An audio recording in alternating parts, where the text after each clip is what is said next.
What's up everyone, I'm Nikhil from Greedy Tech, and in this video I'll be showing you the best features of Realme X2 Pro. By the way guys, I've already made a dedicated video for the tips and tricks section where I'll be showing you many things which I won't be covering in this video. So definitely check out that video, link will be in the description.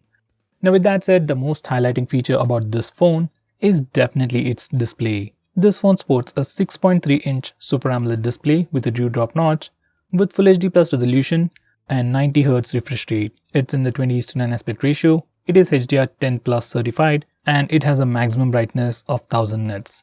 It's also protected by a 2.5D curved Corning Gorilla Glass 5 for some additional protection. As it's an AMOLED display, viewing angles are great, brightness levels are awesome, and blacks are truly blacks. Colors look slightly saturated, but that's pretty great as well.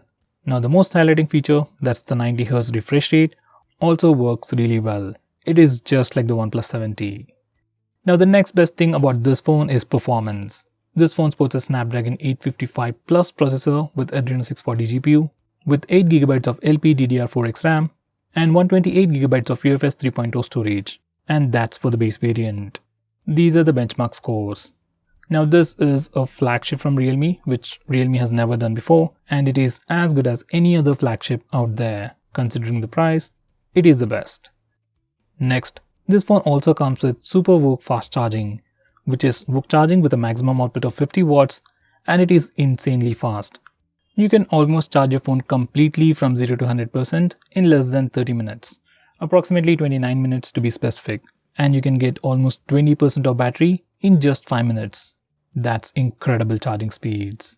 Next, this phone also comes with a super fast in-display fingerprint scanner. So just like previous Realme phones, like the Realme X or the Realme XT, even this phone has an in-display fingerprint scanner and it is super fast.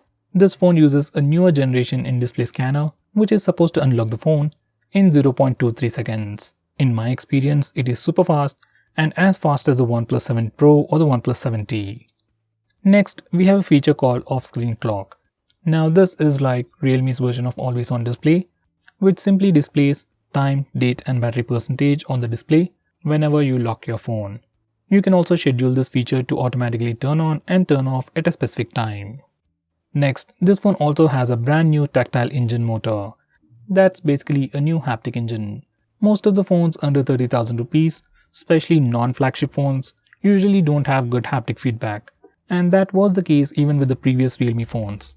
But on this phone, we get a new tactile engine motor, and haptic feedback on this phone is definitely better than most phones in this price segment, especially phones like Redmi K20 and the K20 Pro. Next, we have a feature called Anti-Lock Gaming Antenna. Now there is no toggle to enable or disable it, but this feature simply provides superior signal stability while gaming. It also has dual channel Wi-Fi technology to boost your network speeds. If you play a lot of games, this feature is gonna be really helpful. Personally, I've noticed that the Wi-Fi speeds on this particular phone was better than most of the phones in this price segment. Going on next, we have a super fast face unlock feature. In good lighting conditions, I couldn't even see the lock screen most of the time, and it works really well even in low lighting conditions and complete darkness. It is slightly slower in low lighting conditions, but comparatively it is still pretty fast and pretty reliable.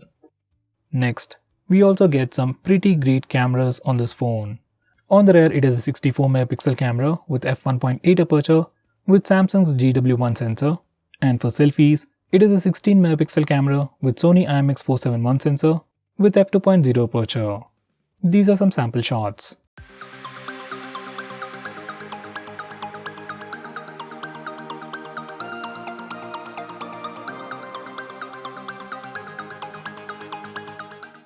Next, we have Ultra Steady Mode. Now this is a brand new feature on the Realme phone which simply super stabilizes the footage. It's just like super stable mode on Samsung phones, but Samsung phones usually use the wide angle camera, while this phone uses its primary 64 megapixel camera. In this mode, we can only record video at 1080p resolution at 60 fps.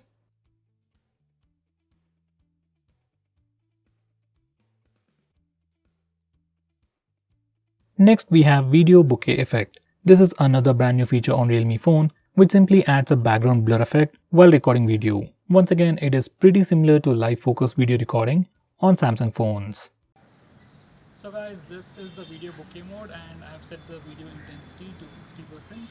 So let's see how it works.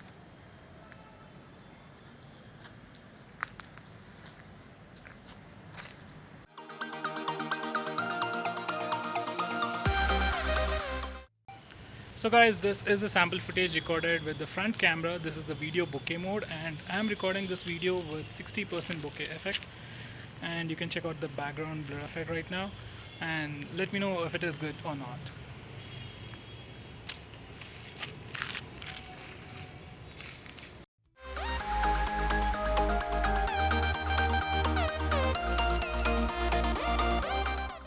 Next we have HDR video. This is a brand new feature from Realme which allows you to record video with high dynamic range.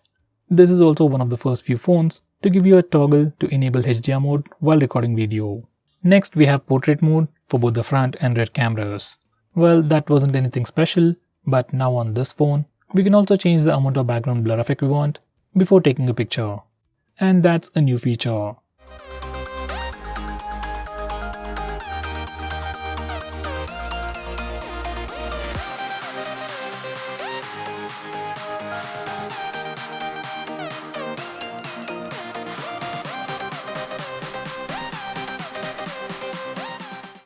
Next we have Ultra 64MP mode. Even though this phone has a 64 megapixel camera, by default it doesn't take 64 megapixel pictures. For some reason, if you want to take a larger 64 megapixel picture, then you can try this mode. By the way, this feature works really well in good lighting conditions.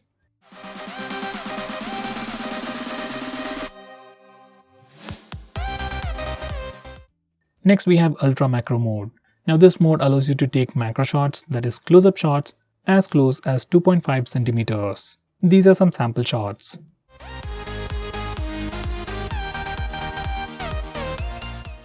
Next, this one also has a wide-angle camera. It is an 8 megapixel camera with f2.2 aperture with 115 degree field of view.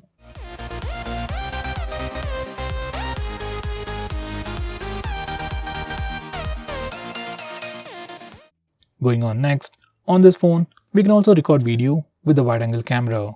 Here's the sample footage.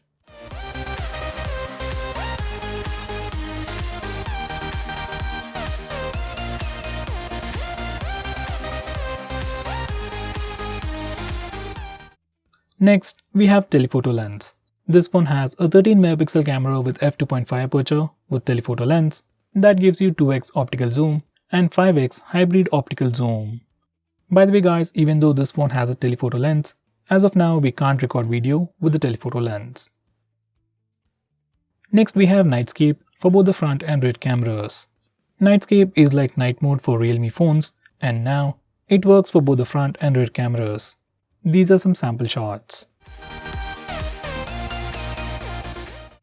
Next we have Chroma mode. Now this is a very unique feature available only on this phone or Realme and Oppo phones. Once you turn it on, everything will pop out, colors will look super saturated, and images will look very pleasing. Next we have portrait mode for both the front and rear cameras. Now this isn't a very big feature, it's been around for many years, so I won't talk about much. These are some sample shots.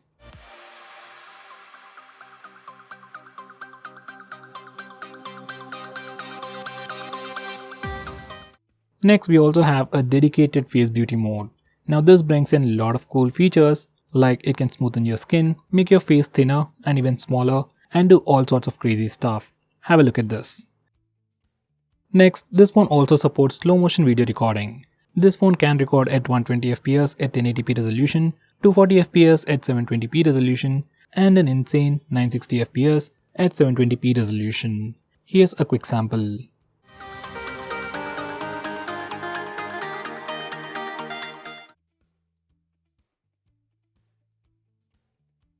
Next, this phone has electronic image stabilization for both the front and rear camera video recording. This applies only at 1080p, and here's a quick sample.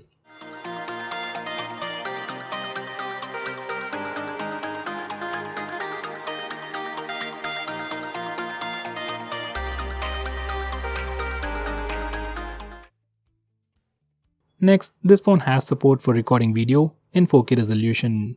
You can change the video resolution from the toggles at the top. Next, we have some cool camera gestures.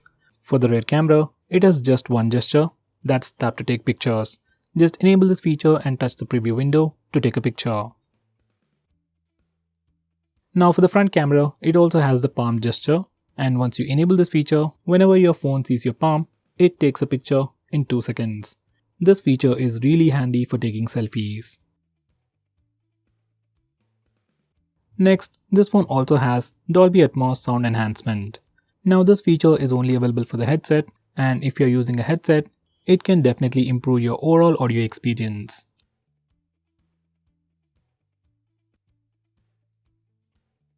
We have a new navigation gesture called swipe from both sides. Now once you enable this feature, you can swipe from the bottom to go home, swipe and hold for recent apps, and finally swipe from the left side or right side to go back a step. These are the new swipe gestures even seen on Android 10, and it's already available on this phone. Next we have the old style swipe up gestures. Now once you enable this feature, you can swipe from the bottom right or bottom left corner to go back a step. You can swipe from the center to go home, and finally you can swipe and hold from the bottom center for recent apps. Even these gestures work really well. Next we have Android Pie based navigation bar. Now with this, you just get 2 buttons at the bottom, back button and home button. Back button acts like a regular back button. Now home button is special. You can click it to go home, you can swipe up on the home button to go to the recent apps page, and you can swipe the home button right side to quickly switch between applications. It's a pretty cool feature, but doesn't work properly on this phone, so I'd suggest you to stick with the regular navigation bar or with the navigation gestures. Now going on next, we have a super handy shortcut to trigger Google Assistant with the power button. Once you enable this feature, you can long press the power button to trigger Google Assistant.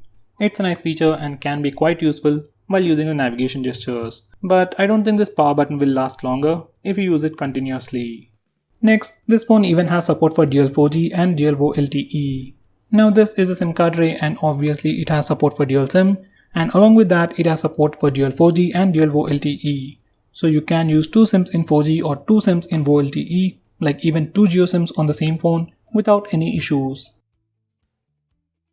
Next, this phone even supports native video calling. Here's a quick preview.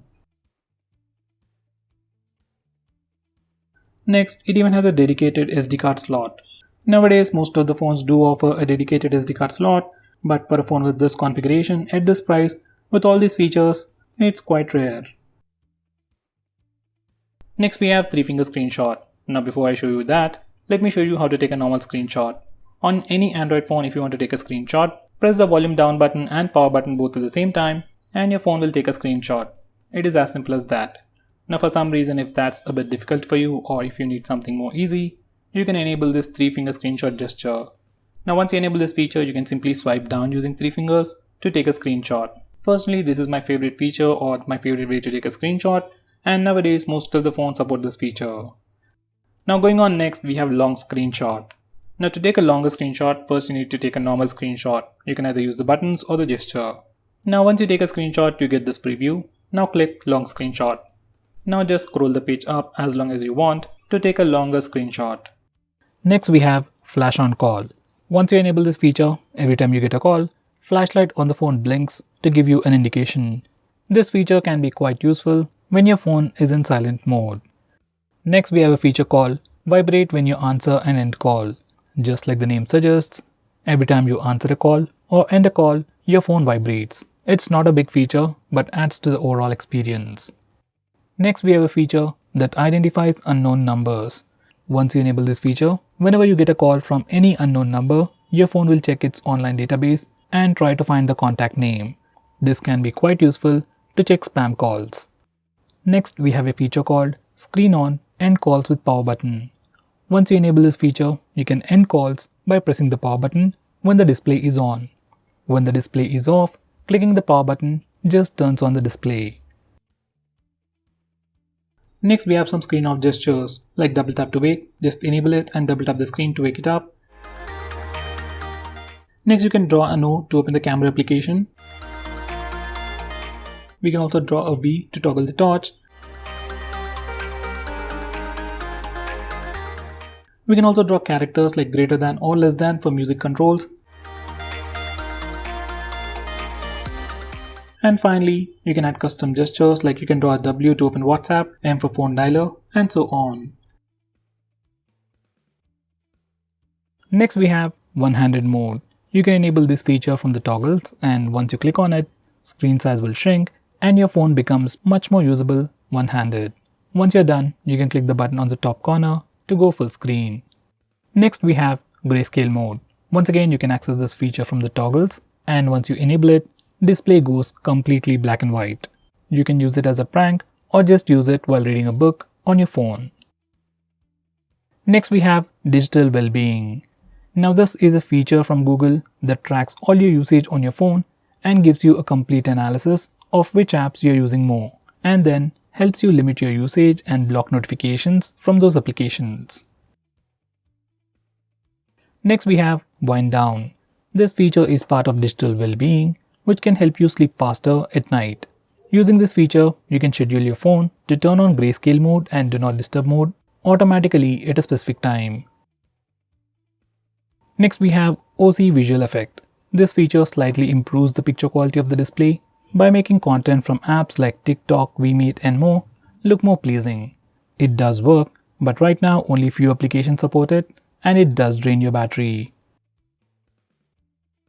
Now going on next, this phone has a very unique feature called Smart Sidebar. It is enabled by default, and this is how it looks like. You have some quick shortcuts, quick actions and some quick applications. You can access it from anywhere. Even while watching videos or playing games in full screen mode, you can swipe near the notch area to bring it up. From here you can quickly launch applications, take a screenshot, record the screen, block banner notifications, and finally open few applications in a floating window. Next we have Assistive Ball. Now just in case if navigation gestures are not really your thing, but you still want a much more immersive experience, you can enable Assistive Ball. Once you enable this feature, you'll see a floating bubble that can do multiple actions. Now first you need to select the operation mode. You have gestures and tap mode. I'll go with gestures. Now you can tap once to go back, double tap for multitasking, and touch and hold to go home. If you select tap, once you click it, you just get additional options, just like the iPhones and iPads. Now this is another way to interact with your phone and gives you a much more immersive experience.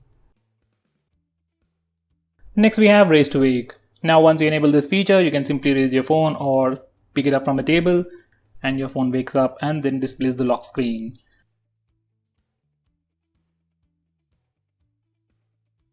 Next we have some smart call features, where your phone automatically answers the call when you place the phone near your ear, switch on the speaker when you move your phone away from your face, and finally mute the incoming call if you flip the phone. These are definitely handy and you should give it a try yourself.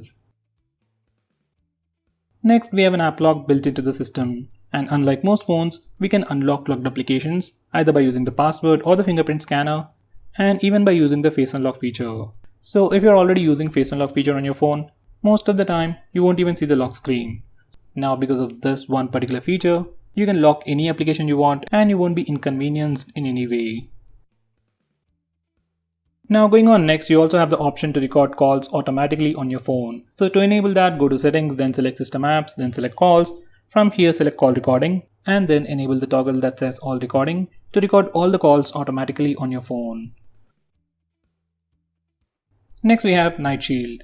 Now once you enable this feature, it puts a warm tint on the screen and thereby filters the blue light. According to research, blue light emitted by our displays affects sleep at night. So to prevent that, we have this Night Shield mode, and you can enable it manually or schedule it to automatically turn on or turn off at a specific time. Next we have Startup Manager. Now just like the name suggests, it's a feature that allows you to stop applications from auto starting in the background. Now most of these applications automatically start in the background and then drain your battery life, and for the most part just applications like maybe Instagram or WhatsApp needs to be allowed to auto start, so you can disable auto start permission for all these applications and further improve the battery life. Next we have Wi-Fi tethering. Now this is a very unique feature which allows you to share existing Wi-Fi connection to other devices. It's like your regular hotspot, but instead of using your mobile data, it will use your existing Wi-Fi connection.